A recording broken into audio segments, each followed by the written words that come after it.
इसमें आप सभी का स्वागत है। आइए आप सभी के सामने एक मोटिवेशनल स्टोरी लेकर आई हूँ। मानसिकता। फ़ोन की घंटी बजी। प्रिया ने फ़ोन उठाया। सामने से आवाज़ आई, क्या आप अरमान के घर से बोल रही हैं? जी हाँ, आप कौन? हम अरमान के स्कूल से बोल रहे हैं। जी कहिए। आपको उसके पापा के साथ अभी स्कूल आना होगा। क्यों, क्या हुआ? अरमान ठीक तो है ना? जी हाँ, वो बिल्कुल ठीक है। आप अभी स्कूल आइए, हमें आपसे ज़रूरी बात करनी है जो हम फ़ोन पर नहीं कर सकते। अरमान प्रिया और राहुल का इकलौता बेटा था जिसे दोनों ने बड़े लाड़ प्यार के साथ पाला था।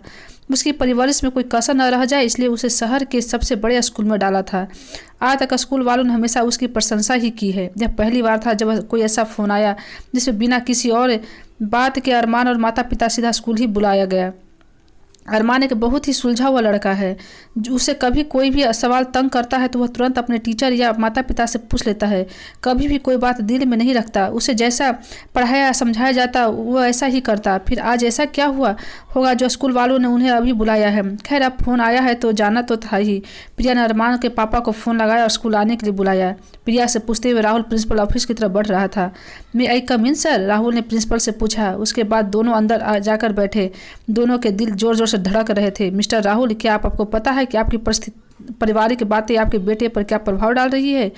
क्योंकि हमें उसे जो पढ़ा रहे हैं वह उसका गलत बता रहा है और इसका कारण आप हैं। प्रिंसिपल के ऐसा कहने पर राहुल और प्रिया सोच में पड़ गए।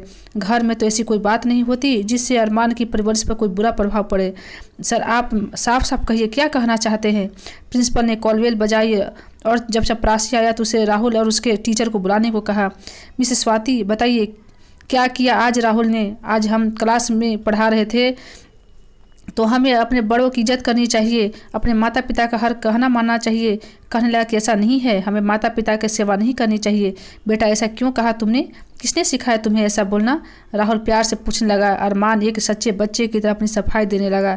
मैंने क्या गलत कहा पापा? आपने भी तो दादा को वृद्धाश्रम भेज दिया। और अगर आपने माता पिता की सेवा करना ही हमारा फ़र्ज है तो आपने उन्हें अपने से दूर क्यों भेजा? इतना सुनकर राहुल के पैरों तले ज़मीन खिसक गई। उसे लगने लगा जैसे उसके गाल पर किसी ने बहुत ज़ोर से तमाचा मारा हो। प्रिया से यह सब सहा ना गया और वह उठकर अरमान को थप्पड़ मारने ही वाली थी कि राहुल ने उसका हाथ पकड़ लिया। इस घटना के बाद राहुल सीधा वृद्धाश्रम पहुंचा और अपने माता पिता जिन्हें वह कुछ महीने पहले वृद्धाश्रम सिर्फ इसलिए छोड़ आया था क्योंकि उनकी जिम्मेवारियां उसे बोझ लगने लगी थी। पढ़ाया तो उसे भी बचपन में ही गया था। धर्म का ज्ञान भी उसे ही सिखाता था।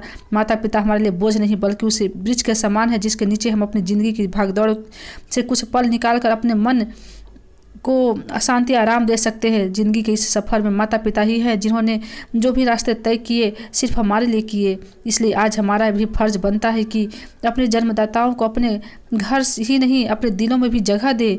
नहीं तो जिस मार्ग पर हम चल रहे हैं हमारे आने वाली पीढ़ी भी हमारा ही अनुसरण करेगी।